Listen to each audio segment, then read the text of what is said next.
Chapter 1 return to home. Eva Rawat family की बेटी है। रावत फैमिली सिटी के अमीर फैमिली में से एक है। ईवा बहुत ही स्मार्ट और खूबसूरत लड़की है। सिर्फ 10 साल की थी तभी उसकी माँ की डेथ हो गई थी। उसकी माँ की डेथ के 1 साल बाद उसके डैड ने उसकी दादी के दोस्त की बेटी मारिया सिंह के साथ उसकी शादी करा दी। उसकी डैड की शादी के कुछ दिन बाद से उसकी पूरी जिंदगी बदल जाती है। उसकी सौतेली माँ और सौतेली बहन हमेशा उसके खिलाफ कुछ न कुछ प्लान बनाती रहती है और उसके डैड के सामने उसे एक जिद्दी बिगड़ल बेटी में दिखाने लगे। जब वो कॉलेज में थी तो वो राज मल्होत्रा नाम के लड़के के साथ रिलेशनशिप में थी। राज भी उसके जैसे रिच फैमिली का बेटा था, पर जब उसे पता चला राज ने उसी की सौतेली बहन के साथ एक्स्ट्रा रिलेशनशिप में है, तब उसे बहुत दुख हुआ था। ईवा पूरी तरीके से टूट गई थी। राज ईवा को छोड़ के सनाया की ओर अट्रैक्ट हो गया क्योंकि उसे लगता है कि सनाया काइंड और इनोसेंट लड़की है। जब ईवा ने उन्हें पकड़ लिया तब राज ने ईवा से कहा कि वो सनाया को प्यार करता है, ईवा के साथ ब्रेकअप करना चाहता है। राज से ब्रेकअप के बाद ईवा अब्रॉड चली गई। वहाँ डिजाइनिंग का काम करना शुरू करती है और मिस रोज के नाम से मशहूर डिजाइनर बन जाती है। 5 साल बाद अब वो अपनी पुरानी सिटी में लौट आती है। ईवा के मन में, मैं इस सिटी में 5 साल बाद लौटी हूँ, यहाँ पर बहुत कुछ बदल गया है। जब ईवा सिटी को देख रही थी तो उसकी फ़ोन रिंग करता है। उसके डैड का था। उन्होंने कहा, ईवा आज रात राज के साथ तुम्हारी बहन की सगाई है, तुम्हें ठीक से याद है ना? ये पूछने के फ़ोन किया है। सनाया ने स्पेशली तुम्हें आने के लिए कहा। ईवा जवाब देती, हम ठीक है, मैं आ जाऊंगी लेकिन मैं जल्दी निकल जाऊंगी। उनके कुछ और कहने से पहले ईवा फ़ोन काट देती है। मैं कैसे भूल गई, आज मेरी सौतेली बहन की मेरे एक्स के साथ एंगेजमेंट है। और इंटरेस्टिंग बात यह है कि मुझे उनकी एंगेजमेंट में इसलिए मुझे जाना है क्योंकि मेरे डैड चाहते हैं। वाह, हाँ मुझे दुख होगा लेकिन मैं अब खुद को और मजबूत करना होगा। मैं उनके सामने कमज़ोर नहीं रह सकती, मुझे मजबूत होना ही होगा है। मैं अपने डैड और दादाजी से वहाँ पर मिलूंगी। रावत मैंशन जाने के बारे में सोचने से ही मुझे पास्ट की वह बुरी यादें याद आने लगी है। मैं सिर्फ 10 साल की थी जब मेरी मॉम की डेथ हो गई थी। तब मैंने सोचा कि कम से कम मेरे डैड है, मेरे लिए जिंदा है। लेकिन मारिया सिंह के साथ उनकी शादी के बाद ही मेरे डैड बदल गए। वह उनकी हर बात पर विश्वास करने लग गए। मेरी दादी को मेरी माँ पसंद नहीं है क्योंकि वो सोचती है कि मेरी माँ रिच फैमिली की नहीं है, मायरा सिंह की तरह, क्योंकि वो रिच फैमिली से है और उनके दोस्त की बेटी भी है। पर मेरे दादाजी मुझे बहुत सपोर्ट किए हैं, वो हमेशा मेरी साथ देते थे। जब राज ने मेरे साथ सनाया के लिए ब्रेकअप किया था, वो अकेले थे जो मेरे लिए खड़े हुए थे। सिर्फ उन्होंने सनाया और राज के रिश्ते के खिलाफ हुए थे, लेकिन मेरे डैड ने उनको मना लिया। उन्होंने उनसे कहा कि उन्हें बिजनेस में मल्होत्रा फैमिली की सपोर्ट की ज़रूरत है। मेरे दादाजी, मेरे डैड और मेरी दादी के लिए राजी होना पड़ा था। ईवा एक बिल्डिंग सामने पूछती है, उसे देख के सोचती है ये मेरी माँ के अपार्टमेंट है। अंदर जाने लगती हैं, जहाँ वो शादी से पहले रहती थी। ईवा को वहाँ रहना पसंद है क्योंकि ये घर उसकी माँ की याद दिलाता है। घर पहुँचने के बाद ईवा नहाती है और अपनी फ्रेंड सिया को कॉल करती है। सिया इवान राय की बेटी है। इवान राय शहर की फेमस लॉयर है। सिया ईवा की सबसे अच्छी दोस्त है, वह उसके बारे में सब कुछ जानती है। ईवा ने सिया को फ़ोन किया, है मैं घर पहुँच गई है। सिया ने उसे जवाब दिया, ठीक है मैं रात में तुम्हारे घर आऊँगी। ठीक है। ईवा ने उससे कहा, नहीं मैं आज रात सनाया और राज की एंगेजमेंट पार्टी के लिए रात में रावत मैंशन में जा रही हूँ। ये सुनकर सिया गुस्सा हो जाती है और कहती है, तुम वहाँ क्यों जा रहे हो? क्या तुम पागल हो गई? ईवा ने उसे शांत होने के लिए कहा, मैं ठीक हूँ, तुम इतना गुस्सा क्यों कर रही, तुम्हारे ब्यूटी के लिए अच्छा नहीं है। ईवा पूरा मजाक करते हुए बोलती है, फिर उसे समझाने की कोशिश करती है। सिया लास्ट में मान जाती है। सिया ने, ठीक है, मैं तुम्हें एक शर्त में जाने दूंगी कि अगर वहाँ कुछ भी होता है तो तुम मुझे बुलाओगी। ईवा मान जाती है। बाद में दूसरी बातें करने लगती हैं। सिया ईवा को याद दिलाती है कि उसे अपनी डिजाइनिंग की कंपनी के स्टोर के बारे में कुछ पेपर पर साइन करने हैं, इसलिए उसे कल उससे मिलना है। बहुत कम ही लोग जानते हैं कि ईवा फेमस डिज़ाइनर मिस रोज है। ईवा के पूरे कंट्री में बहुत सी स्टोर है। उस डिजाइनिंग की कंपनी के नाम R&R डिज़ाइन था। सिया भी अपनी डैड की जैसी लॉयर है और अब सिया के लिए काम करती है। ईवा के इस सिटी में बहुत सारी स्टोर हैं लेकिन वो कभी इस सिटी में नहीं आती है। उसकी मैनेजर ही इस सिटी के सभी डील करता है। अब वो जब सिटी में है तो वह इन स्टोर्स की काम संभालना चाहती है। उसने सिया को उसके बारे में पेपर्स बनाने के लिए कहा। ईवा ने सिया से कहा वो कल उससे मिलेंगी और पेपर देख लेगी। सिया से बात करने के बाद ईवा ने अपनी लगेज अनपैकिंग की। उसने अपने बिजनेस पार्टनर्स को भी कॉल किया और इन्फॉर्म किया कि कल पेपर साइन करेगी। एंगेजमेंट की पार्टी रात में है, इसलिए वह कुछ देर लिए आराम करती है। शाम को नींद से जागती है। वो उठती है और पार्टी के लिए रेडी होने लगती है। उसने अपनी ही कंपनी की एक सिंपल लेकिन यूनिक डिज़ाइन की रेड कलर की ऑफ शोल्डर ड्रेस पहनती है। वो बहुत खूबसूरत लग रही है। उसने मैचिंग ज्वेलरी भी पहनी है। उसने सिंपल मेकअप किया है। वह लंबी जर्नी के बाद थक गई है, इसलिए वो ड्राइव करना नहीं चाहती। रावत मैंशन जाने के लिए कैब बुक करती है। चैप्टर 2 रावत मैंसन। ईवा ने अपनी कंपनी की सिंपल लेकिन यूनिक डिज़ाइन की रेड कलर की ऑफ शोल्डर ड्रेस पहनती है। वह बहुत खूबसूरत लग रही है। उसने मैचिंग ज्वेलरी भी पहनी है।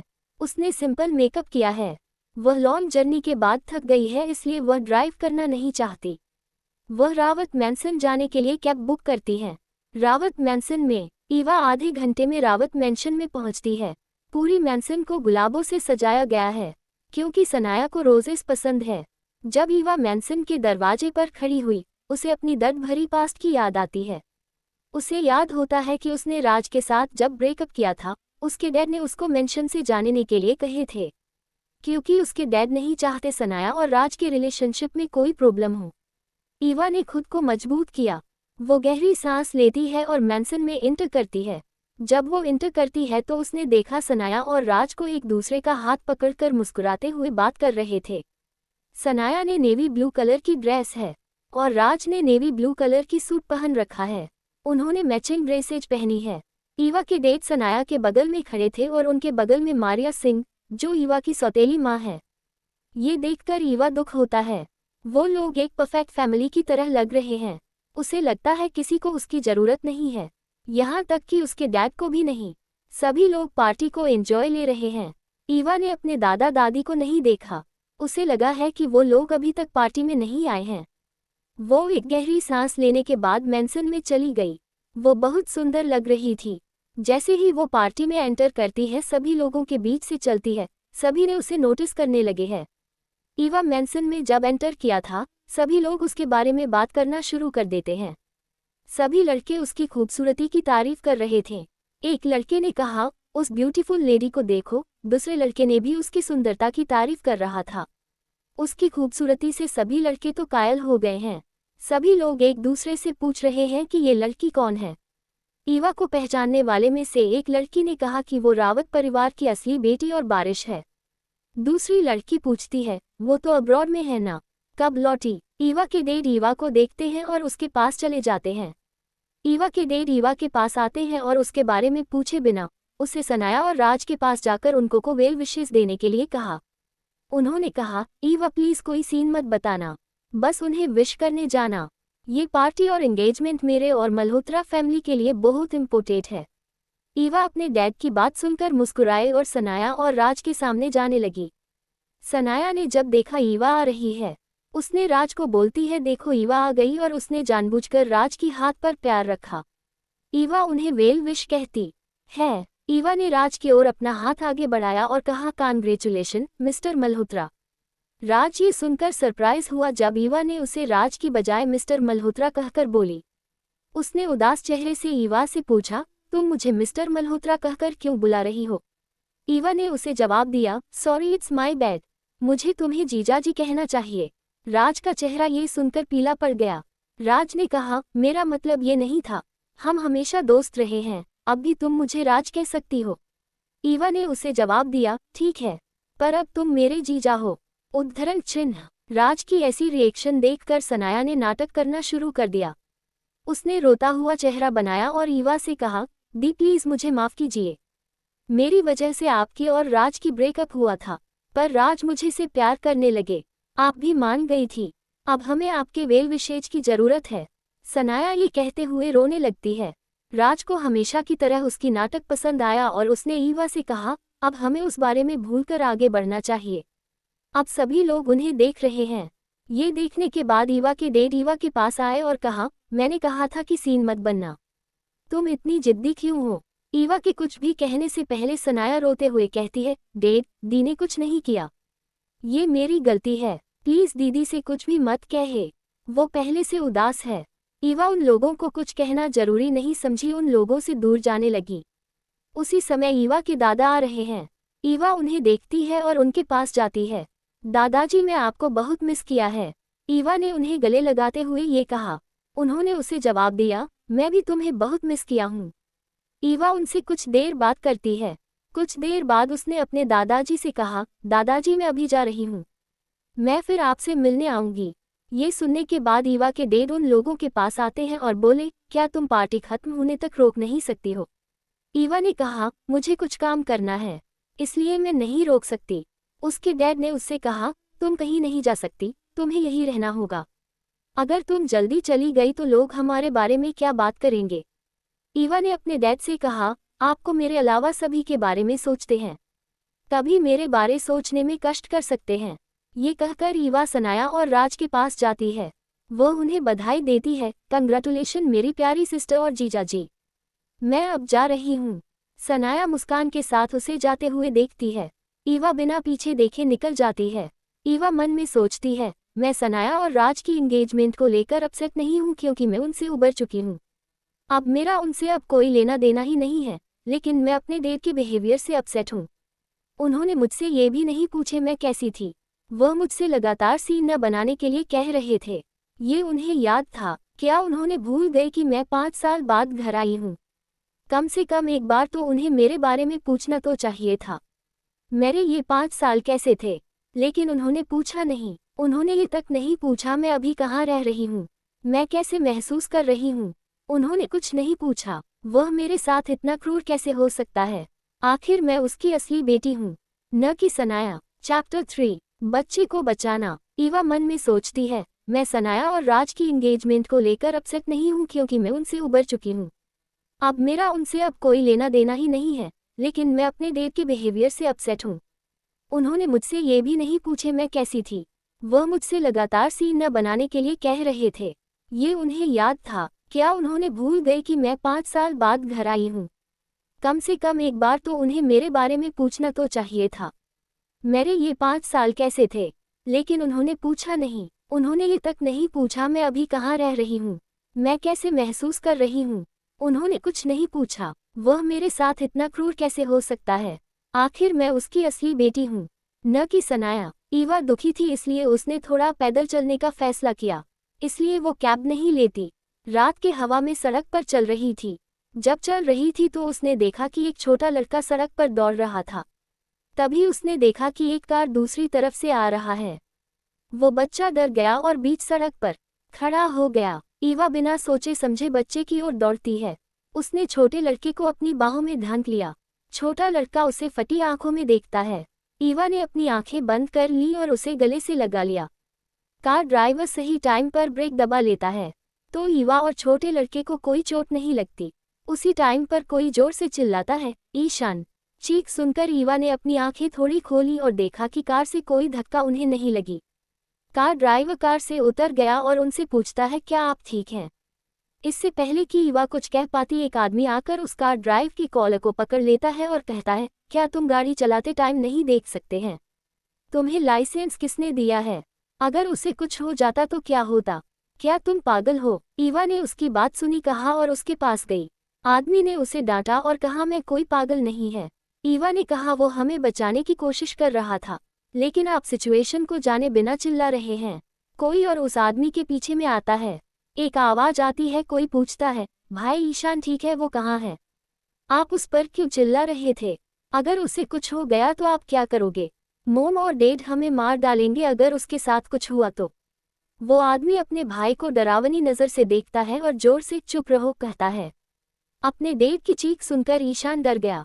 उसने अपना छोटा हाथ ईवा के गले लग गया और अपना सिर ईवा के सीने में दबा दिया। इन दोनों को देखकर वो आदमी हैरान रह जाता है। ईवा ने अपना पेशेंस खो दिया और कहा, क्या आप इस बच्चे के डैड हैं? आदमी जवाब, हाँ मैं हूँ। ईवा उस पर चिल्लाती है, तुम उसके डैड हो और फिर भी तुम अपने 5 साल के बेटे पर चिल्लाते हो। वो तुम्हारी वजह से बीच सड़क पर दौड़ रहा था। हे भगवान, इतने छोटे प्यारे बच्चे पर कोई कैसे चिल्ला सकता है? तुम इतना क्रूर कैसे हो सकता है? ये देखने के बाद कि ईवा अपने भाई को डांट रही है, दूसरा आदमी शॉक्ड हो जाता है और सोचता है ये पहली लड़की है जो अपनी डेट भाभी के बाद भाई के साथ इस आवाज में बात कर रही है। वो अपने भाई को देखता है, वो बहुत गुस्से में है। स्टॉर्म आ रहा है, वह बड़बड़ाता है। वो अपने भाई को गुस्से में देखकर उसने आगे आकर ईवा से कहा, आप जैसे सोच रही हो ऐसा नहीं है। मेरा भाई ईशान से बहुत प्यार करते हैं। ईवा ने उससे पूछा, तुम्हारा नाम क्या है? उसने जवाब दिया, मेरा नाम अयान है। ईवा ने कहा, तो मिस्टर अयान आपने भाई को बचाना बंद कर दो। ये गलत है, मतलब गलत है। ये नहीं बदल सकता कि वह अपने बेटे से कितना प्यार करता है। उन्हें अपने बेटे पर चिल्लाना नहीं चाहिए था। ईवा फिर से अयान से पूछती है, उसका नाम क्या है? अयान ने जवाब, रेयान। ईवा ने रेयान को देखती है और कहती, मिस्टर रेयान एश्योर रहना फ्यूचर में ऐसा नहीं होना चाहिए, वरना आपका बेटा फ्यूचर में आपको पसंद नहीं करेगा। रेयान ने ईवा से कहा, आपको मुझे कुछ सिखाने की ज़रूरत नहीं है कि एक अच्छा डैड कैसे बनते हैं। उसने अपना हाथ बढ़ाया और प्यार से कहा, ईशान यहाँ आओ। उसने देखा कि उसका बेटा ईवा की बाह में गहरी नींद सो रहा है। ईवा को भी पता नहीं चला कि कब वो सो गया है। रेयान और अयान दोनों हैरान हैं। अयान अपने भाई के कान में फुसफुसाता है, भाई क्या हो रहा है? ईशान को स्ट्रेंजर के करीब जाना भी पसंद नहीं है, लेकिन वो उसे गले ही नहीं लगाया, बोल कि वो तो उसकी गोद में सो भी गया है। रेयान भी अपने बेटे की हरकत से हैरान था, सिर्फ ईवा और ईशान को देखता और कुछ नहीं कहता, पर जब उन्हें ध्यान से देखता है उसे लगा दोनों माँ और बेटे हैं। रेयान ईशान को ईवा से लेने की कोशिश करता है, लेकिन ईशान ईवा को छोड़ना ही नहीं चाहता। उसने अपने हाथों को और कसकर ईवा के गले में लगा लिया है। ये देखकर कि ईशान ईवा को नहीं छोड़ना चाहता है, रेयान को ईवा आइडिया देती है, देखो मिस्टर रेयान, आपका बेटा मुझे छोड़ना नहीं चाहता। चलो मैं एक काम करती हूँ, मैं उसे को अपने घर ले जाती हूँ। इससे पहले कि ईवा उसे सेंटेंस पूरा करती, रेयान ने उसके नहीं जवाब दिया। ईवा ने उसे घूरते हुए कहा, क्या आप मुझे अपना सेंटेंस पूरा करने दे सकते हो? रेयान ने कहा, ठीक है। ईवा ने कहा, मैं कह रही हूँ कि मैं ईशान को अपने साथ ले जाऊंगी और तुम्हारा भाई भी हमारे साथ आएगा। जब ईशान जाग जाएगा तो उसे घर ले जाया जा सकता है। It's simple. रेयान ने कहा, नहीं मैं भी तुम्हारे साथ आऊंगा। ईवा ने कहा, नहीं आप हमारे साथ नहीं आ सकते। रेयान ने उससे पूछा, मैं क्यों नहीं आ सकता? ईवा ने उसे जवाब दिया, क्या होगा अगर ईशान जागने के बाद फिर से आपको देख के डर जाएगा तो? फिर वो आपके साथ नहीं जाएगा। हमें कोई रिस्क नहीं लेना चाहिए। मुझे आप पर भरोसा नहीं है, आप उस पर फिर से चिल्लाएंगे, इसलिए मिस्टर अयान को हमारे साथ आने दीजिए। ये सुनने के बाद रेयान ने पूछा, तुम्हें भी मुझ पर भरोसा नहीं है? ईवा ने तुरंत जवाब दिया, हाँ। नहीं है तो क्या? अयान उनकी बातचीत सुनकर हंस पड़ा। चैप्टर 4, ईवा के घर में। ईवा ने उसे जवाब दिया, क्या होगा अगर ईशान जागने के बाद फिर से आपको देख के डर जाएगा तो? फिर वो आपके साथ नहीं जाएगा। हमें रिस्क नहीं लेना चाहिए। मुझे आप पर भरोसा नहीं है, आप उस पर फिर से चिल्लाएंगे, इसलिए मिस्टर अयान को हमारे साथ आने दीजिए। ये सुनने के बाद रेयान ने पूछा, तुम्हें मुझ पर भरोसा नहीं है? ईवा ने तुरंत जवाब दिया, हाँ। नहीं है। अयान उनकी बातचीत सुनकर हंस पड़ा। रेयान अपने भाई के गुस्से में देखता हूँ जो हंस रहा है। अयान ने ये देखकर हंसना बंद कर दिया। ईवा ने पूछा, क्या हुआ, तुम क्यों हंस रहे हो? अयान ने जवाब दिया, कुछ नहीं। आप दोनों अपनी बात जारी रख सकते हैं। मैं ड्राइवर को कार लेने के लिए बुलाता हूँ। आप दोनों आराम से डिसाइड करो कि कौन किसके साथ घर जा रहा है। ये कहकर अयान निकल जाता है और ड्राइवर को बुलाता है। रेयान ने फिर से कहता है, मैं तुम्हारे साथ आऊँगा।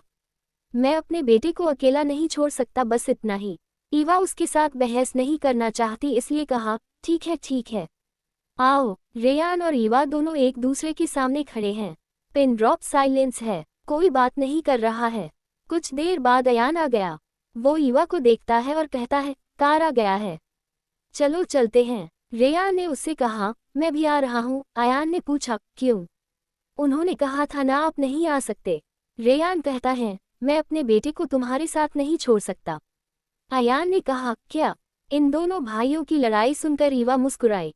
ईवा उन्हें रोकती है और कहती है, चलो हमें अभी जाना होगा। अयान ड्राइवर के पास बैठते हैं जबकि रेयान और ईवा पीछे की सीट पर बैठते हैं। ईशान अभी भी ईवा की गोद में सो रहा है। ईवा अपना पता ड्राइवर को देती है।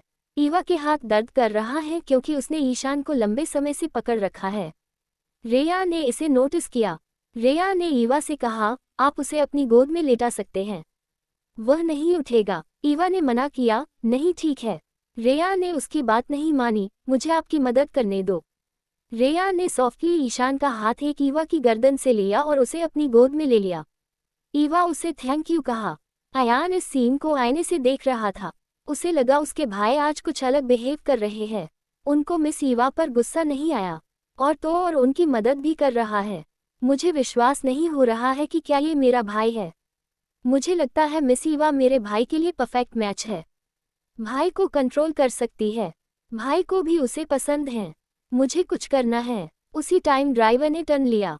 ईवा ने ईशान को पकड़ रखा है इसलिए अपने आप को कंट्रोल नहीं कर पाई। वह गिरने वाली है लेकिन रेयान ने उसे अपनी बाह में पकड़ लिया। रेयान ने उससे पूछा, क्या तुम ठीक हो? ईवा ने कहा, मैं ठीक हूँ। भगवान का शुक्र है कि ईशान जागा नहीं है। फिर उसने गुस्से से ड्राइवर की ओर देखा और कहा, क्या तुम नहीं देख सकते कार में एक बच्चा भी है? धीरे से कार चलाओ, अगर वो जाग गया तो मैं तुम्हें मार डालूंगी। ड्राइवर कहता है, सॉरी मैम, ऐसा दोबारा नहीं होगा। ड्राइवर को लगता है कि ईवा रेयान की तरह ठंडी है। ईवा बड़बड़ाहट के साथ रेयान को उसकी आंखों के कोने से देखती है, यहाँ तक कि तुम्हारा ड्राइवर भी तुम्हारे जैसा है। और खिड़की के बाहर देखना शुरू कर दिया। रेयान सुनकर में सोचता है, क्या ये औरत पागल है? पहले उसने मुझे मेरे भाई के सामने मुझे डांटा और अब वो मेरे ड्राइवर को भी डांट रही है। मुझे समझ नहीं आता कि वह मेरे ड्राइवर की गलती के लिए मेरे बारे में बुरा क्यों कह रही है और मुझसे इतनी दुश्मनी क्यों रख रही है। ईशान को कभी पसंद नहीं है जब कोई अजनबी उसके करीब आता है तो अब वो इस लेडी से इतना प्यार क्यों कर रहा है? वह आज उससे पहली बार मिला, फिर वह उसे छोड़ना क्यों नहीं चाहता? उसके बारे में क्या खास है? मुझे भी पता लगाना है। ईवा को घूरते हुए रेयान ये सोच रहा था। ईवा को एहसास हुआ कि रेयान उसे घूर रहा है। वो सोचती है, ये आदमी मुझे क्यों घूर रहा है? तो उसने उससे पूछा, क्या मेरे चेहरे पर कुछ है? रेयान कहते हैं, हम। रेयान को एहसास होता है कि वो उसे घूर रहा है। फिर वो उससे नहीं कहता है और दूसरी तरफ देखता है। ईवा के घर पहुंचते हैं। अयान और रेयान कार से उतरते हैं। रेयान ईवा के पास गया और कहा, उसे मुझे दे दो। ईवा रेयान को देती है और कार से उतर जाती है। ईशान चेंजेस महसूस करता है। उसने उसे अपने डेड को आधी जागती आंखों से देखा। वो ईवा की तलाश में है। वो देखता है कि ईवा उसके डेड के पीछे है, अपने हाथ बढ़ाता है और ईवा को उसे ले जाने के लिए कहता है। अयान और रेयान दोनों ईशान और ईवा को देखते हैं। ईवा ईशान को देख रही है। ईवा ने कहा, ठीक है, उसे मुझे दे दो। उसने ईशान को रेयान से लिया और चलने लगी। रेयान उन्हें देख रहा है। ईवा पीछे मुड़कर उससे कहती है, आ जाओ। रेयान उनके पीछे पीछे चलने लगता है। अयान भी उनके पीछा करता है। जब सब दरवाजे पर पहुंचे तो ईवा ने रेयान से कहा, चाबियां मेरे पास में हैं। रेयान ने उसके पास से चाबी लेता है और दरवाजा खोल दिया। सभी लोग अंदर आ गए। ईवा ईशान को अपने बेडरूम में ले जाती है और उसे बिस्तर पर लिटा दिया। ईशान गहरी नींद सो रहा है इसलिए वह कमरे से बाहर आ गई। अयान और रेयान वहां खड़े थे। ईवा ने उनसे कहा, बैठो, मैं तुम लोगों के लिए कुछ लाता हूँ। वो किचन में जाती है। रेयान और अयान सोफे पर बैठते हैं। रेयान ईवा के घर को देख रहा है। उसने उसकी और उसके मॉम डैड की फोटो देखता है। उस फोटो में वो खुश दिख रही थी। ईवा कुछ स्नैक्स और कोल्ड ड्रिंक लेकर आई है। उन्हें रेयान और अयान को देती है। अयान उनके लिए कुछ अलग टाइम देना चाहता था इसलिए खड़ा होता है और ईशान के पास चला जाता है। कुछ समय के लिए दोनों ने बात नहीं की। फिर रेयान ईवा से उसके काम के बारे में पूछता है। ईवा का कहती है डिजाइनर है। वह ये नहीं कहती कि वह फेमस डिजाइनर मिस रोज है। ईवा पूछती है, तुम्हारे बारे में क्या? रेयान ने उससे पूछा, तुम मेरे बारे में कुछ नहीं जानते हो। चैप्टर 5। ओह, आप CEO है। अयान उनके लिए कुछ अलग टाइम देना चाहता था इसलिए खड़ा होता है और ईशान के पास चला जाता है। कुछ समय के लिए दोनों ने बात नहीं की। फिर रेयान ईवा से उसके काम के बारे में पूछता है। ईवा का कहती है कि एक डिजाइनर है। ये नहीं कहती कि वह फेमस डिजाइनर मिस रोज है। ईवा पूछती है, तुम्हारे बारे में क्या? रेयान ने उससे पूछा, तुम मेरे बारे में कुछ नहीं जानते हो। ईवा जवाब में, नहीं, मैं तुम्हारे बारे में कैसे जानूंगी? हम आज पहली बार मिले थे ना? रेयान कहता है, हाँ, हम आज पहली बार मिले। वैसे मैं राठौर कंपनी का CEO हूँ। ईवा कहते हैं, ओह, तो आप सीईओ हैं? अच्छा। दोनों थोड़ी देर बात करते हैं। फिर ईवा उठती है और ईशान को देखने के लिए अपने कमरे में जाती है। कमरे में ईशान सो रहा है और अयान बिस्तर के पास खड़ा होकर अपने फ़ोन में कुछ कर रहा है। ईवा ने उससे कहा, बच्चा होना अच्छा है, उन्हें किसी बात की चिंता करने की ज़रूरत नहीं है। अयान ने उसे देखा और मुस्कान के साथ जवाब दिया, भाई बहुत अच्छे हैं पर दिखाते नहीं। दोनों कमरे से बाहर निकलते हैं। रेयान बालकनी में था। अयान घर के चारों ओर देख रहा है। अयान ने ईवा से पूछा, तुम यहाँ अकेले रहते हो? ईवा ने उसे हाँ जवाब दिया। अयान ने उससे कहा, आप बहुत ब्रेव हैं, आप अकेले होने पर भी 2 आदमी को अपने घर में आने दिया है। क्या होगा अगर हम बुरे लोग होते तो? ईवा ने उसे जवाब दिया, मैं फॉरेन में 5 साल के लिए अकेला रही हूँ। मैं अच्छे और बुरे को पहचान कर सकती हूँ। लोग बहुत अच्छे भी हैं, बुरे भी हैं। मैं जानता हूँ, और तुम और तुम्हारा भाई मेरा कुछ नहीं कर सकते हो। अयान ने उससे कहा, मुझे लगता है कि आप सिर्फ एक महिला हैं जो मेरे भाई से नहीं डरती या उनके करीब आने की भी कोशिश नहीं कर रही हैं। कुछ झिझक के बाद ईवा लास्ट में अयान से पूछ ही लिया, ईशान की माँ कहाँ है? अयान ने जवाब दिया, भगवान का शुक्र है कि आपने मेरे भाई से ये सवाल नहीं पूछा। ईवा ने उससे फिर से पूछा, क्यों? अयान ने उदासी के साथ आंसर दिया, वह अब इस दुनिया में नहीं रही। ईशान को जन्म देते समय उनकी मृत्यु हो गई। ईवा ने कहा, मुझे माफ करना, मुझे नहीं पता था। अयान ने कहा, ठीक है, मेरा भाई तो पिता बन तो गया लेकिन उसी दिन अपनी पत्नी को खो दिया। ईवा ने उसकी से कहा, हाँ तुम्हारा भाई के साथ बुरा हुआ है लेकिन ईशान उससे भी ज्यादा बुरा हुआ है। ईशान ने अपनी माँ का चेहरा भी नहीं देख पाया। मुझे पता है कि माँ के बिना जीने में कैसा लगता है। अयान पूछता है, तुम्हारी माँ? ईवा कहती है, मेरी माँ दुर्घटना में मौत हो गई थी जब मैं 10 साल की थी, लेकिन कम से कम मैंने अपनी माँ का चेहरा तो देखी थी। लेकिन ईशान ईवा बहुत दुखी हो जाती है। उसकी आंखों से आंसू आ जाते हैं। अयान और ईवा को नहीं पता था कि रेयान उन दोनों की बातचीत सुन रहा है। रेयान दूर से अयान का नाम पुकारता है। रेयान की आवाज़ सुनकर ईवा अपने आंसू पोंछती है। रेयान वहां आया और अयान से कहा, हमें अब घर जाना चाहिए। अयान ने उसे ठीक कहा और ईशान को लेने के लिए कमरे में चला गया। लेकिन जब अयान ने ईशान को अपनी बाह में उठाया तो वो जाग गया और अयान को देखा तो अपने छोटे छोटे हाथों से अयान की छाती पर वार करने लगता है। अयान चिल्लाता है और अपने भाई को बुलाता है, भाई यहाँ आओ। ईवा और रेयान दोनों कमरे में आ जाते हैं। उन्होंने देखा कि ईशान अयान को मार रहा है। रेयान ने अयान से ईशान को लिया लेकिन उसने रेयान को भी मारना शुरू कर दिया और उसकी बाहों से बाहर निकलने की कोशिश करने लगा। ईवा आगे आई और रेयान से ईशान को ले गई और ईशान से पूछा, क्या हुआ बेबी, तुम उन्हें क्यों मार रहे हो? ईशान ने कुछ नहीं कहा। उसने ईवा के गले में हाथ डाला और ईवा के सीने में उसका सिर दबा दिया। ईवा लियो की पीठ थपथपाने लगती है और कहती है, it's okay baby, it's okay. उसने उसे बिस्तर पर लिटा दिया और उसके बगल में बैठ गई। उसने ईशान की छाती पर अपना हाथ रखा। 5 मिनट में ईशान फिर से सो जाते हैं। सब कमरे से बाहर आते हैं। अयान ने अपने भाई से कहा, ईशान ने कभी ऐसा बिहेव नहीं करता तो इस बार उसे क्या हुआ? ईवा ने कहा, मुझे लगता है कि वह अभी भी डरा हुआ है। ईवा आइडिया देती है, तुम तीनों आज रात यहाँ क्यों नहीं रहते? कल वह ठीक हो जाएगा तो आप लोग उसे ले जा सकते हो। अयान और ईवा दोनों रेयान को देखते हैं जो उस कमरे को देख रहा है जिसमें ईशान सो रहा है। रेयान कहता है, ठीक है। ईवा ने रेयान और अयान को कमरा दिखाया और कहा, ये गेस्ट रूम है, आप दोनों यहाँ सो सकते हैं। मैं ईशान के साथ मेरे कमरे में सोऊंगी। रेयान इनकार करते हुए कहा है, मैं सोफे पर सोऊंगा। अयान तुम यहाँ सो। अयान ने भी कहा, हाँ मैं भाई के साथ एक बिस्तर पर सोना अजीब लग रहा है। भाई तुम यहाँ सो, मैं सोफे पर सोऊंगा। रेयान ने भारी आवाज में कहा, ठीक है तुम यहाँ सोगे। और वो सोफे पर जाकर लेट गया। ईवा उसे देख रही थी। ये आदमी कितना अजीब है। ईवा भी अपने कमरे में चली गई, नहाती है और सो जाती है। आधी रात को रेयान अपनी नींद से जागता है। वह अपने बेटे को देखने के लिए ईवा के कमरे में जाता है। उसने देखा कि ईशान ईवा को गले से लगाकर सो रहा है। दोनों माँ और बेटे की तरह लग रहे हैं। रेयान सोचता है कि उसका बेटा एक दिन में ईवा के साथ इतना अटैचमेंट क्यों हो गया है। वह कमरे से बाहर आता है और सोचते हुए फिर सो जाता है। चैप्टर 6, क्या ये हमारा ईशान है? आधी रात को रेयान अपनी नींद से जागता है। अपने बेटे को देखने के लिए ईवा के कमरे में जाता है। उसने देखा कि ईशान ईवा को गले से लगाकर सो रहा है।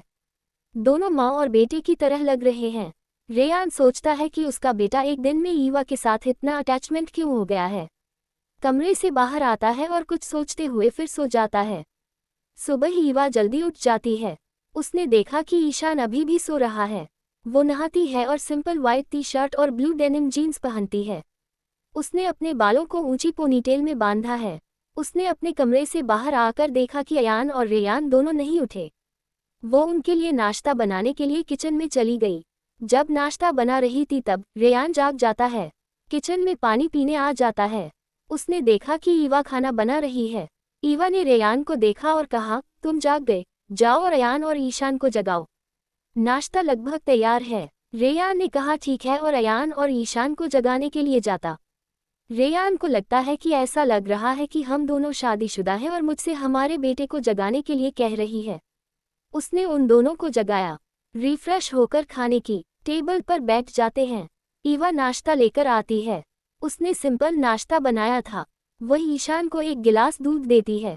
ईशान को देखती है और कहती है, ये दूध को शहद के साथ गर्म किया है, तुम्हें इसे पीना चाहिए। ईशान पीना शुरू कर देता है। रेयान और अयान एक दूसरे को देखते हैं। अयान रेयान के पास जाता है और धीमी आवाज में कहता है, भाई क्या मैं सपना देख रहा हूँ? क्या ये रियल में हमारा ईशान है? उसे दूध पीना पसंद नहीं है। रेयान भी चौंक जाता है।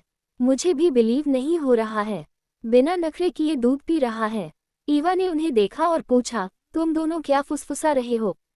खाना शुरू करो, चिंता मत करो, ये खाने लायक है। सभी नाश्ता खा रहे हैं थे।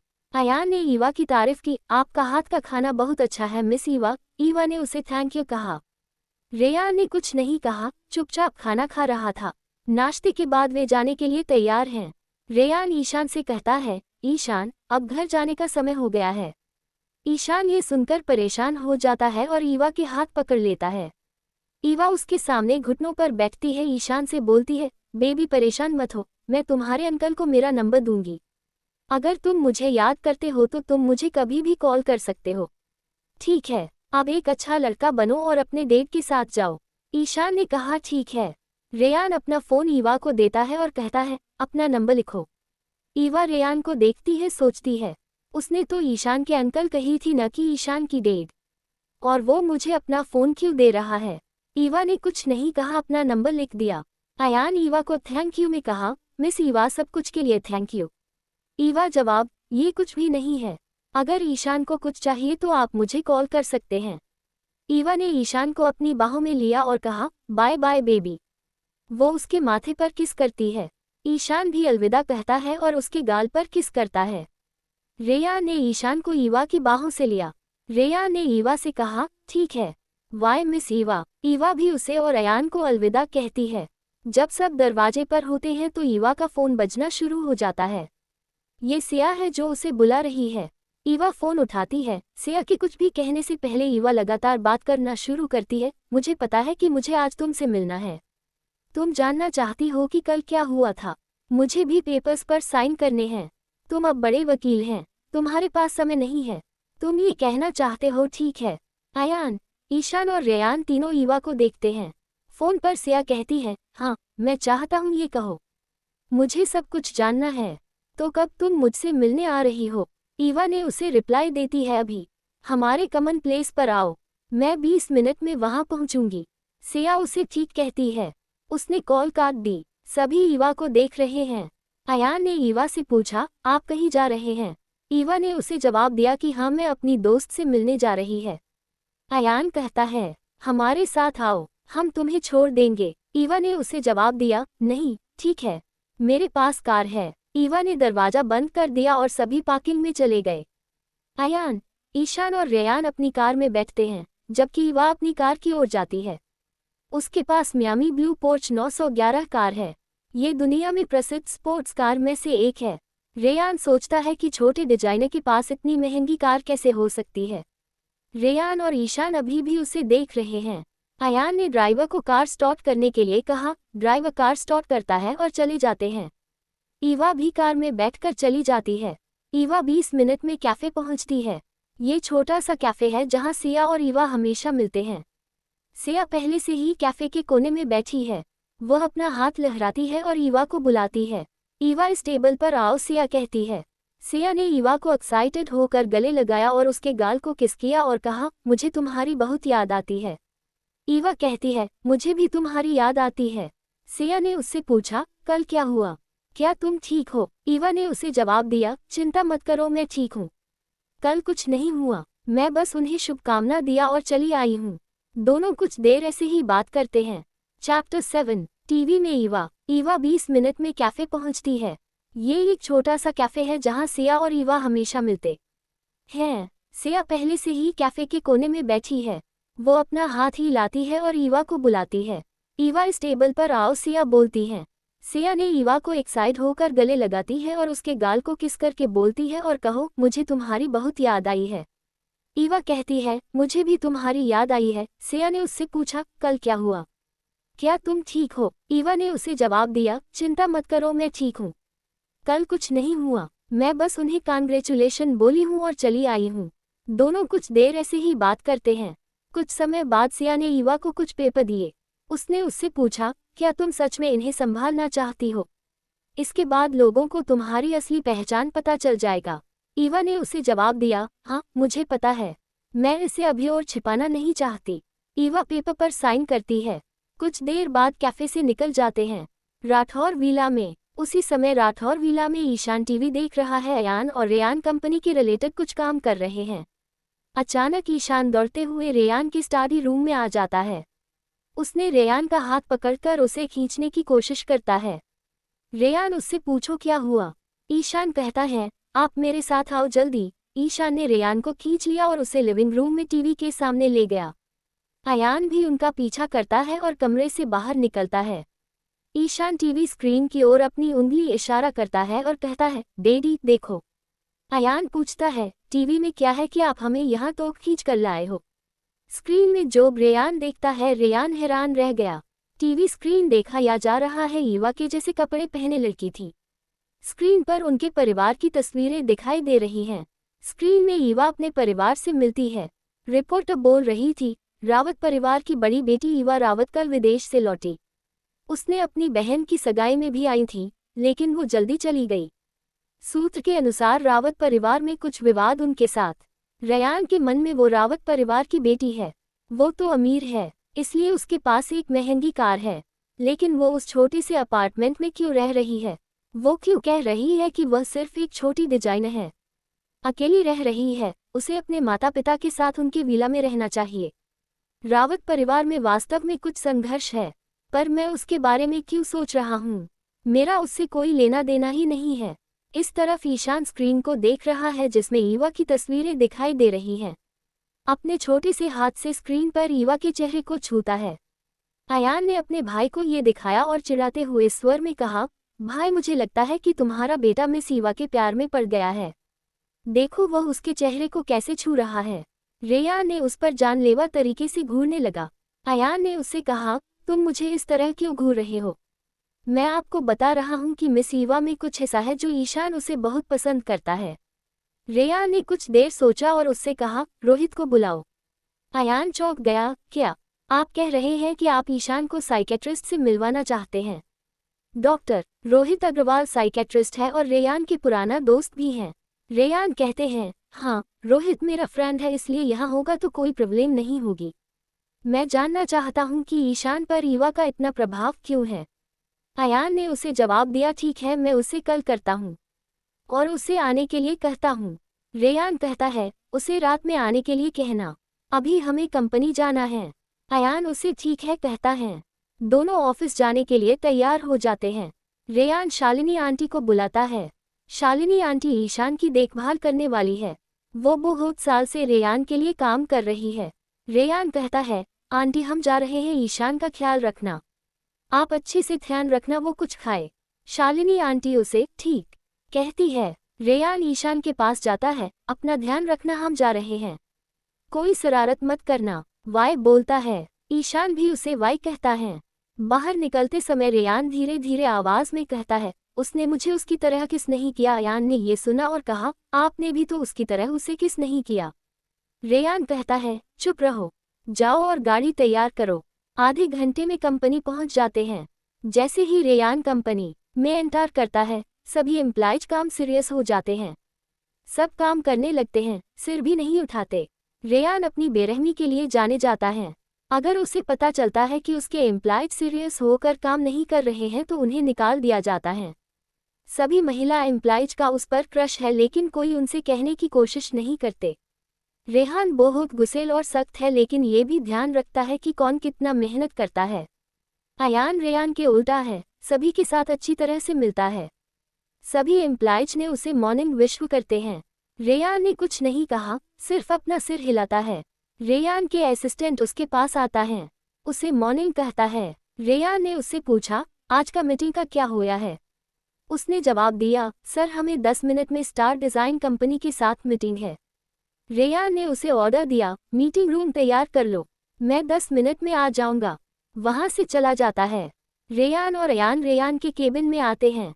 रेयान की केबिन बहुत बड़ा है, इसमें सब कुछ है। टॉप फ्लोर में बनी है और इसमें ग्लास खिड़की है, वहां से लगभग पूरा शहर देख सकते हैं। ऑफिस में एक छोटा सा कमरा भी है। ये कमरा खासतौर पर ईशान के लिए बनाया गया है, क्योंकि कई बार ईशान कंपनी में आता है। उसके लिए छोटे से कमरे में सोना तय है।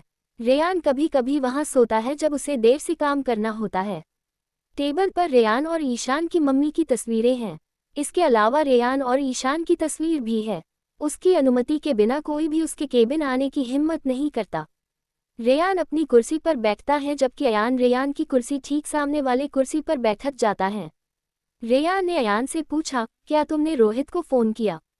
अयान ने उसे जवाब दिया, हाँ, वह लगभग 9 बजे आएगा। रेयान उसे कुछ पेपर देता है और कहता है, ठीक है, ये पेपर लो और मेरे साथ मीटिंग रूम में आओ। अयान ने रेयान हाथ से पेपर्स लेता है और रेयान के साथ कैबिन से मीटिंग रूम में जाता है। मीटिंग रूम में सभी उच्च पद के एम्प्लॉयज बैठे हैं। स्टार डिज़ाइन कंपनी के सीईओ और उसके असिस्टेंट भी वहां बैठे हैं। उसी समय मीटिंग रूम का दरवाजा खुलता है और रेयान आ जाता है। वो हैन कुर्सी पर बैठता है। उसका असिस्टेंट उसके पीछे खड़ा हो जाता है, जबकि अयान बगल में बैठता है। अयान ने रेयान को पेपर्स देता है। रेयान स्टार कंपनी के सीईओ को देखता है और कहता है, पहले मुझे अपना डिज़ाइन दिखाओ, फिर मैं डिसाइड करूंगा। स्टार कंपनी के सीईओ ने रेयान को फाइल देता। रेयान कुछ देर के लिए फाइल देखता है, कहता है, आई एम सॉरी, लेकिन मुझे आपके साथ काम नहीं कर सकते। स्टार कंपनी के सीईओ ने पूछा, क्यों नहीं? रेयान जवाब देता है, आपके आइडिया मुझे अच्छा नहीं लगा, मुझे कुछ अलग चाहिए। स्टार कंपनी के सीईओ ने उससे पूछा, क्या आप हमें दूसरा मौका दे सकते हैं? हम नया आइडिया ला सकते हैं। रेयान ने उससे कहा, मैं सिर्फ एक बार मौका देता हूँ। ये आपकी गलती है कि आप हमारी ज़रूरतों को पूरा नहीं कर सकते। इससे पहले कि कोई और कुछ कहे, रेयान खड़ा हो गया और चला गया। अयान और उसका असिस्टेंट उसका पीछे चले जाते हैं। रेयान ने अयान से पूछा, क्या तुमने आरांडा डिज़ाइन कंपनी से कनेक्ट किया था? अयान ने जवाब दिया, हाँ। रेयान ने फिर से पूछा, उन्होंने हमारे प्रपोजल के बारे में क्या कहा? अयान ने उसे जवाब दिया, उन्होंने कहा है कि उनका एक मालिक जल्द ही देश में आ रहा है, वही डिसाइड करेंगे। उन्होंने कहा हमें तब तक इंतजार करने के लिए जब तक वो फॉर्मेलिटी पूरा न कर लेती। रेयान कहता है, ठीक है, तो हम इंतजार करेंगे। उन्हें कॉल करें और कहें कि हम उनके जवाब के लिए वेट कर रहे हैं। अयान ने उनसे पूछा, आप आर&आर कंपनी के प्रति इतना इंटरेस्टेड क्यों हैं? मुझे समझ नहीं आ रहा है कि इस कंपनी में क्या खास है।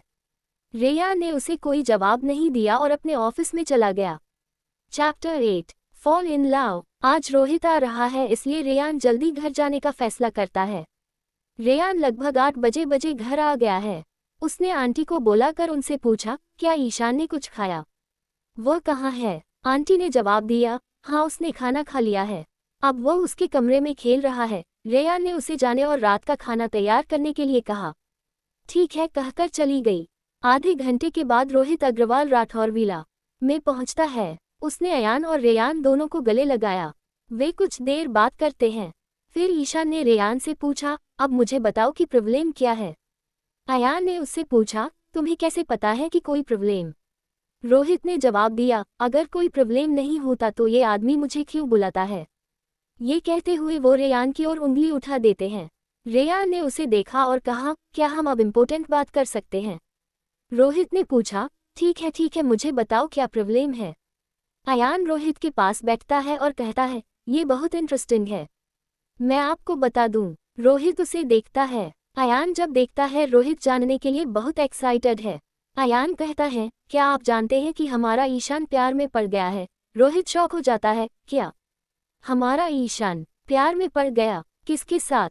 वो रेयान को देखता है और कहता है, मैं तुम्हें बता रहा हूँ तुम्हारा बेटा तुमसे बेहतर है। वो 5 साल की उम्र में प्यार में पड़ गया है, तुम्हारी तरह नहीं। रेयान ने उन्हें चुप रहने के लिए कहा लेकिन उन्होंने एक नहीं सुना। रोहित फिर अयान से पूछता है, मुझे बताओ कि वो लड़की कौन है? अयान ने जवाब दिया, लेकिन वो उससे बड़ी है। रोहित पूछता है कि कितनी बड़ी है? अयान ने जवाब दिया, वो लगभग 24 साल की है। रोहित ये सुनकर चौंक गया, क्या? रेयान उनसे कहा, अगर तुम दोनों ने अपनी बकवास बंद की तो ठीक है, चलो मेन टॉपिक पर बात करते हैं। ये एक सीरियस मैटर है। रो कहता है, ठीक है मुझे बताओ। रेयान ने उसे पूरी घटना बताता है जो कल हुई थी। उसने उसे ये भी बताया कि ईशान कैसे अलग बिहेव कर रहा है जब ईवा उसके आसपास रहती है। रेयान ने रोहित को ये नहीं बताया कि वो उसे डांटता है, लेकिन अयान ने बताया कि कैसे ईवा ने रेयान और उसे दोनों को डांटा। रोहित को ये जानकर आश्चर्य हुआ कि इस डरावने आदमी को कोई डांट भी सकता है। रोहित ने उससे कहा कि वो ईशान के साथ बात करना चाहता है। रेयान कहता है, मैं तुम्हें उसके कमरे में ले जाता हूँ। रोहित ने उसे मना कर दिया, नहीं चलो एक काम करते हैं, हम एक साथ डिनर करते हैं, मैं उस समय ईशान के साथ बात करूंगा तो उसे अजीब नहीं लगेगा। सब खाने की टेबल पर बैठते हैं। रेयान हेड सीट पर बैठता है। ईशान उसके पास बैठते हैं जबकि अयान और रोहित उसकी इमोशन को देखने के लिए ईशान के विपरीत साइड में बैठते हैं। शालिनी आंटी खाना परोसती है और चली जाती है। सब खाना खाने लगते हैं। रोहित ईशान के साथ धीरे धीरे बात करना शुरू करता है। रोहित कहता है, ईशान तुम तो पहले से भी ज्यादा हैंडसम होते जा रहे हो। ईशान ने उसे जवाब दिया, थैंक यू अंकल, आप भी अच्छे दिखते हैं। रोहित भी उसे थैंक यू कहा। कुछ देर बात करने के बाद वो आखिर में पूछता है, तुम्हारे अंकल ने बताया है कि तुम कल सुंदर लड़की से मिले थे? ईशान कहता है, हाँ हम मिले, वो बहुत सुंदर है। अपने डेट से पूछता है, मैं सही बोल रहा हूँ ना डैडी? रेयान इस समय पानी पी रहा था, उसे गिरा दिया। फिर कहता है, हाँ वो सुंदर है। अयान और रोहित दोनों हंसने लगे। अयान इसका पूरा मजा ले रहा है। वो धीमी आवाज में कहता है, वाह क्या बात है। रोहित ने अयान को उसे परेशान न करने के लिए कहा। रोहित ने ईशान से पूछता है, क्या तुम उसे पसंद करते हैं? ईशान मुस्कान के साथ जवाब देता है, हाँ मैं उसे बहुत पसंद करता हूँ। रोहित ने फिर पूछा, क्यों? क्योंकि वो सुंदर है। ईशान ने उसे जवाब दिया, नहीं। वो फिर से पूछता है, फिर तुम उसे इतना पसंद क्यों करते हो?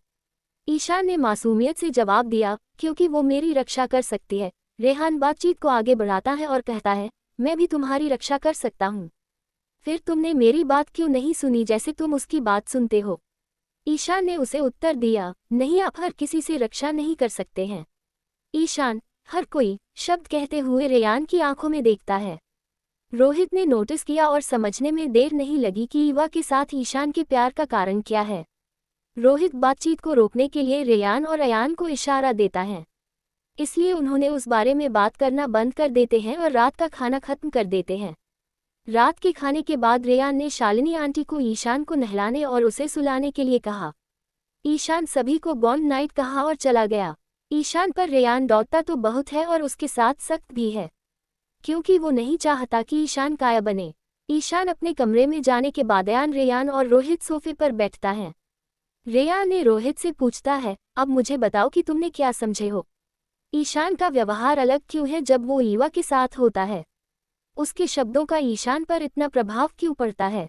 रोहित ने उत्तर दिया, जैसा कि ईशान ने कहा है, क्योंकि वो हर किसी से उसकी रक्षा कर सकती है। रेयान ने आश्चर्य किया, क्या सिर्फ इसलिए कि वो उसे बचाती है, इसलिए भी उसकी हर बात सुनता है जो वो कहती है? अयान कहता है, हाँ हम भी तो उसे हर चीज से बचाते हैं, फिर उसने हमारी बात क्यों नहीं सुनता जैसे ईवा सुनता है? रोहित कहता है, अयान हर चीज से नहीं बल्कि हर किसी से। अयान को समझ में नहीं आया था, इसलिए उसने पूछा, तुम्हारा क्या मतलब है? मुझे समझ में नहीं आया। रोहित ने उसे समझाया, देखो ईशान जानता है कि रेयान और तुम उसे सभी खतरों से बचा सकते हैं, लेकिन तुम उसे अपने भाई से नहीं बचा सकते। रेयान ये सुनता है और पूछता है, क्या मुझसे? रोहित कहता है, हाँ तुमसे। जब तुम गुस्से में होते हो तो तुम्हें कोई नहीं रोक सकता, कोई भी तुम्हारे खिलाफ नहीं जाता है। है ना? रेयान के कुछ कहने से पहले अयान कहता है, हाँ, तुम सही हो। जब भाई गुस्से में होते हैं तो उन्हें किसी की भी नहीं सुनते। रेयान ने रोहित से पूछता है, मेरे गुस्से और ईशान के ईवा के साथ प्यार के साथ क्या संबंध है? रोहित ने उसे जवाब दिया, कनेक्शन है। उस दिन ईवा ने तुम्हें डांटा था ना? अयान कहता है, हाँ, उसने मेरे भाई को बोलने का भी समय नहीं दिया। जिंदगी में पहली बार मैंने अपने भाई को ऐसी हालत में देखा था। उन्होंने उसके सामने एक मूर्ति की तरह खड़े थे और सुन रहे थे। रेयान ने उसे देखा और चुप रहने को कहा। अयान चुप हो गया। रोहित मुस्कुराया और रेयान से कहा, इसलिए उस दिन ईशान ने देखा कि ईवा तुम्हें उसके लिए डांट रही है। वो तुम्हारे खिलाफ जा सकती है और तुम्हें रोक भी सकती है। उसे तुम्हारे गुस्से से बचा सकती है जो कोई नहीं कर सकता। इसलिए वो उसकी हर बात सुनता है। ईशान के लिए ईवा ऐसी व्यक्ति है जो तुमसे डरती नहीं है। अयान और रेयान दोनों एक ही समय में, क्या? अयान हंसते हुए कहता है, मुझे इस पर विश्वास नहीं हो रहा है। ईशान मिस ईवा को सिर्फ इसलिए पसंद करता है क्योंकि वो मेरे भाई को डांटती है। रेयान भी कहते हैं, हाँ, यह अविश्वसनीय है। ये कैसे संभव हो सकता है? रोहित रेयान से कहता है, तुम्हें इस पर विश्वास नहीं हुआ है लेकिन मनोवैज्ञानिक के रूप में ये संभव है। ईशान तुम्हारी बात सुनता है क्योंकि वो तुमसे प्यार करता है, लेकिन वो तुम्हारे गुस्से से डरता है। वो ईवा से ज़्यादा प्यार करता है क्योंकि ईवा उसे सुकून का एहसास देती है जो तुम नहीं दे सकते हो उसे। अयान पूछता है, अपनापन? रोहित ने जवाब दिया, हाँ, अपनापन की तरह महसूस। रेयान ने अपने सेंस में माँ की तरह पूरा किया। चैप्टर 9, माँ की तरह। अयान पूछता है, अपनापन? रोहित ने जवाब दिया, हाँ, अपनापन की तरह महसूस। रेयान ने अपने सेंस में माँ की तरह पूरा किया। रोहित उससे सहमत होकर, हाँ, एक माँ की तरह। रेयान उदास चेहरे के साथ कहता है, उसे अपनी माँ की याद आ रही होगी। अयान पूछता है, ईशान अपनी माँ को कैसे याद कर सकता है, उसने उन्हें देखा भी नहीं। रोहित कहता है, ये सच है कि ईशान ने अपनी माँ को नहीं देखा, लेकिन वो जानता है कि उसके पास ऐसा कुछ नहीं है जो दूसरे बच्चों के पास है। जब वो दूसरे बच्चों को अपनी माँ के साथ देखता है तो उसे अपनी माँ की याद आती है। ईवा उसे अपनापन का एहसास देती है और सुरक्षा भी, इसलिए उसकी बात सुनता। इस बारे में कुछ देर तक बात करते हैं। फिर रोहित जाने का फैसला करता है। अयान और रेयान दोनों उसे विदा करते हैं। रेयान को उदास देख रहा था, इसलिए अयान ने उससे पूछा, भाई, क्या तुम ठीक हो? आपकी कोई गलती नहीं है कि उसे उसकी माँ की याद आती है। हम सभी जानते हैं कि आप ईशान से बहुत प्यार करते हैं। आप उसके लिए सब कुछ करते हैं। प्लीज़ आप उदास मत होइए। रेयान ने उससे कहा, मुझे लगता है ये मेरी गलती है। मुझे उसके साथ इतना सख्त नहीं होना चाहिए था। मैं कैसे भूल गया कि उसकी माँ नहीं है जिसके साथ वो अपनी भावनाओं को साझा कर सकता था। बहुत देर हो चुकी है, इसलिए रेयान ने अयान को सोने के लिए कहा। वो भी अपने कमरे में जाता है, लेकिन सो नहीं पाता था। वो सोच रहा है कि रोहित ने उसे क्या कहा है। अगली सुबह रेयान हमेशा की तरह समय पर तैयार हो जाता है। जबकि अयान तैयार हो रहा है, शालिनी आंटी नाश्ता बनाती है। ईशान भी समय पर तैयार हो जाते हैं, जैसे बाप वैसे बेटा। दोनों अयान का इंतजार कर रहे हैं। इसी बीच अयान भी आ जाता है। ईशान उससे कहता है, चाचू, आप हमेशा देर से आते हो। रेयान भी उससे कहता है, क्या तुम थोड़ा जल्दी नहीं उठ सकते ताकि तुम समय पर तैयार हो सको? 5 साल का बच्चा भी तुमसे पहले उठ जाता है। अयान ने उसे जवाब दिया, आपको ये बताने जरूरी है, ये 5 साल का बच्चा रेयान राठौर का बेटा है। मैं उससे मुकाबला नहीं कर सकता। शालिनी आंटी उन्हें नाश्ता परोसती है। रेयान ने शालिनी आंटी से ईशान को शहद के साथ दूध देने के लिए कहता है। ईशान कहता है, मुझे दूध नहीं पीना।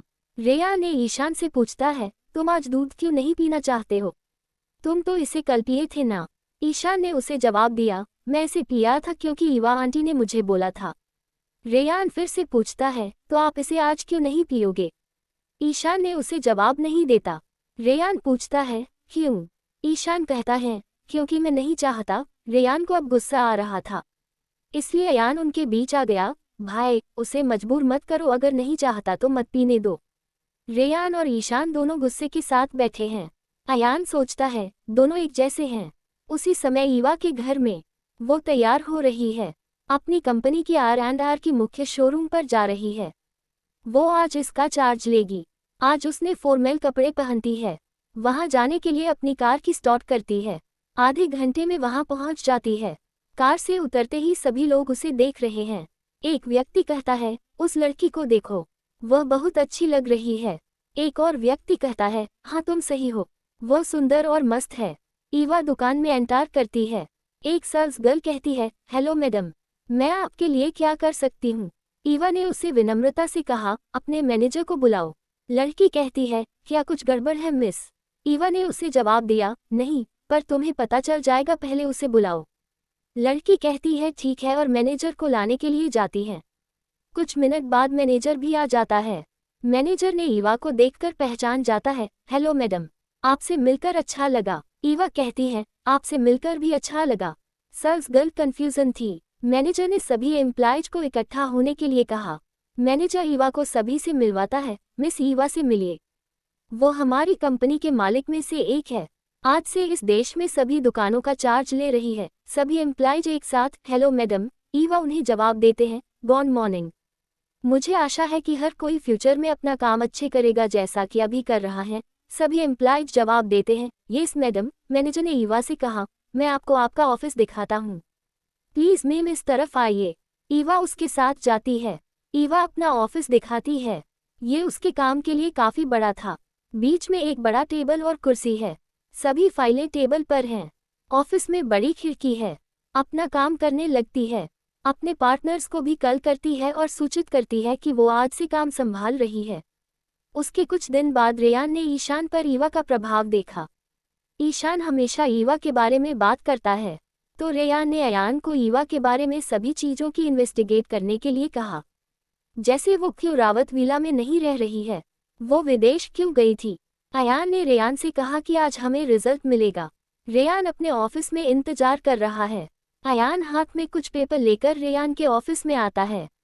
अयान ने रेयान से कहा, भाई, मिस ईवा के बारे में इन्वेस्टिगेटिंग का रिजल्ट आ गया है, आप इसे ध्यान से देखिए।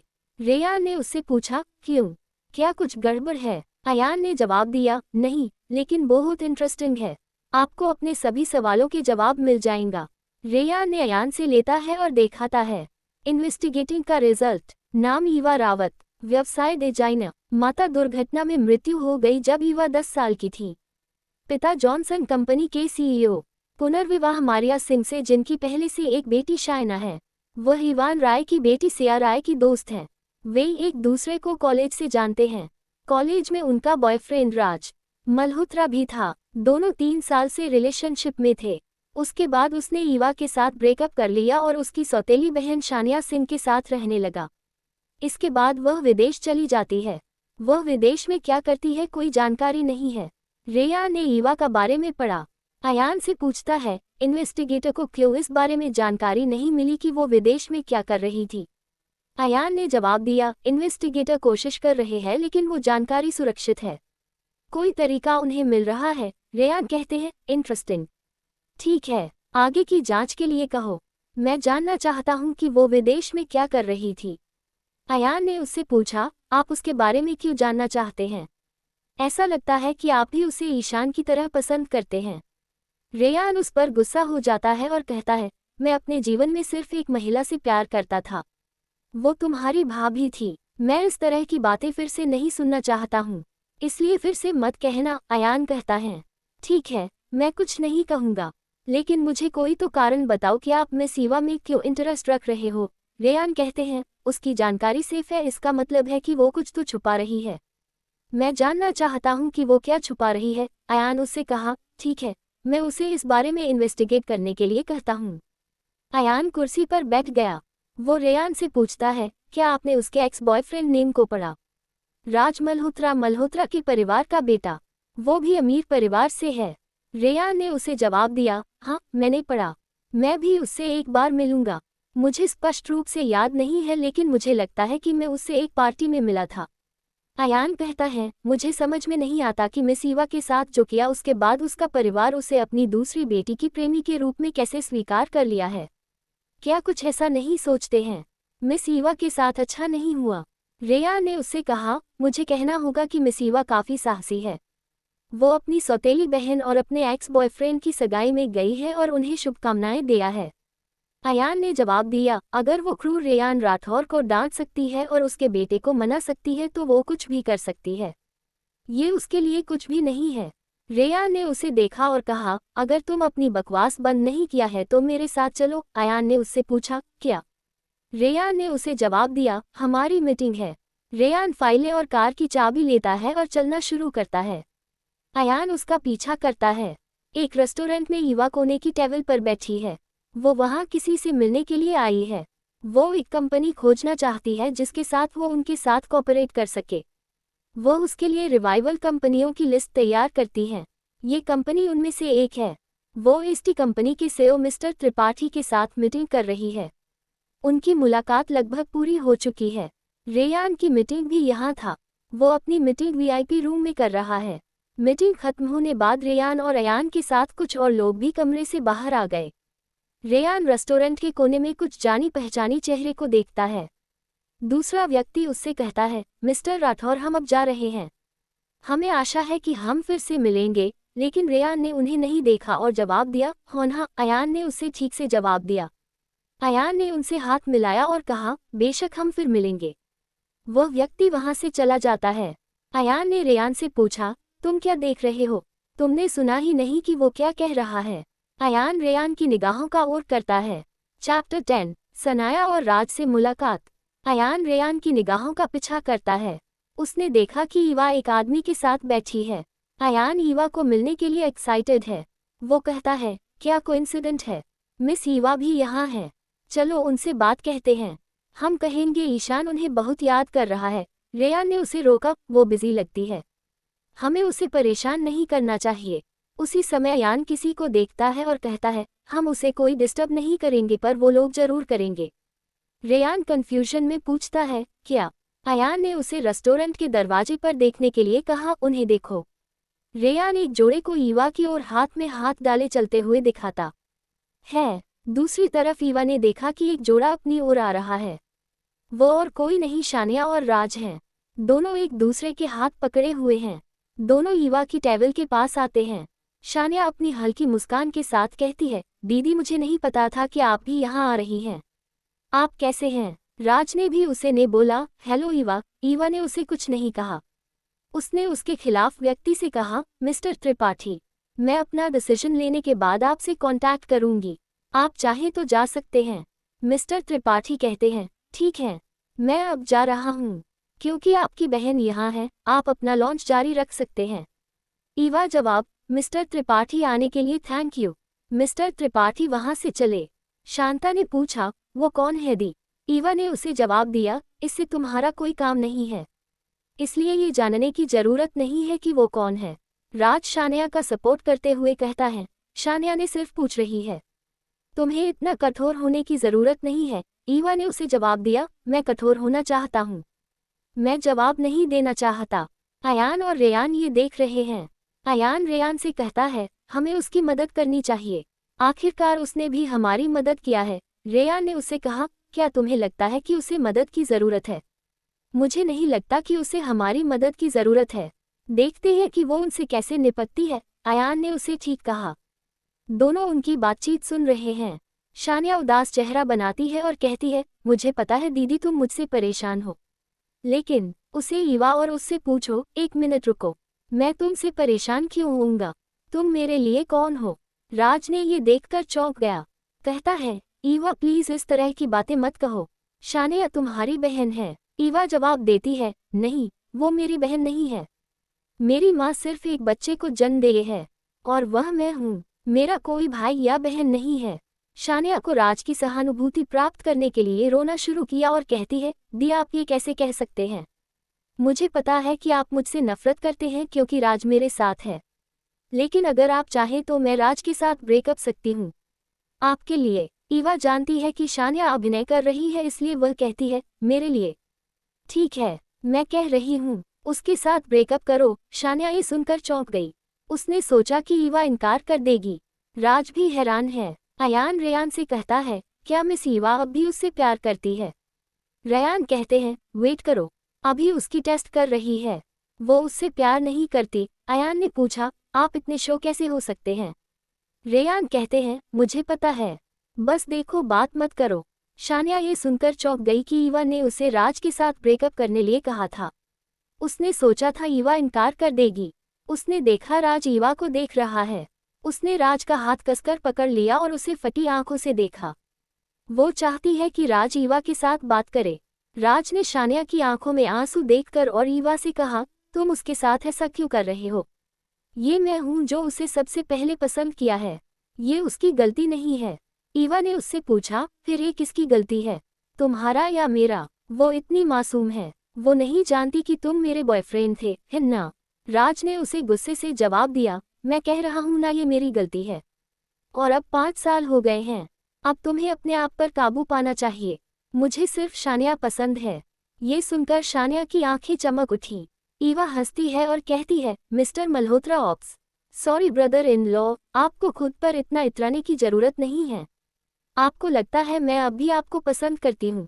खुशी मनाओ, मैं तुम्हें पहले मिल गई थी। राज ने पूछा, फिर तुम शानिया को क्यों कह रहे हैं मेरे साथ ब्रेकअप कर ले? ईवा ने उससे कहा, तुम्हें क्या लगता है कि मैंने उससे अलग होने के लिए क्यों कहा? क्योंकि मैं तुम्हारे साथ रहना चाहती हूँ। मैंने उससे कहा क्योंकि मुझे पता है कि वो ऐसा नहीं करेगी। अयान कहता है, भाई आप इतने शो कैसे थे कि मिस ईवा सिर्फ टेस्ट ले रही है?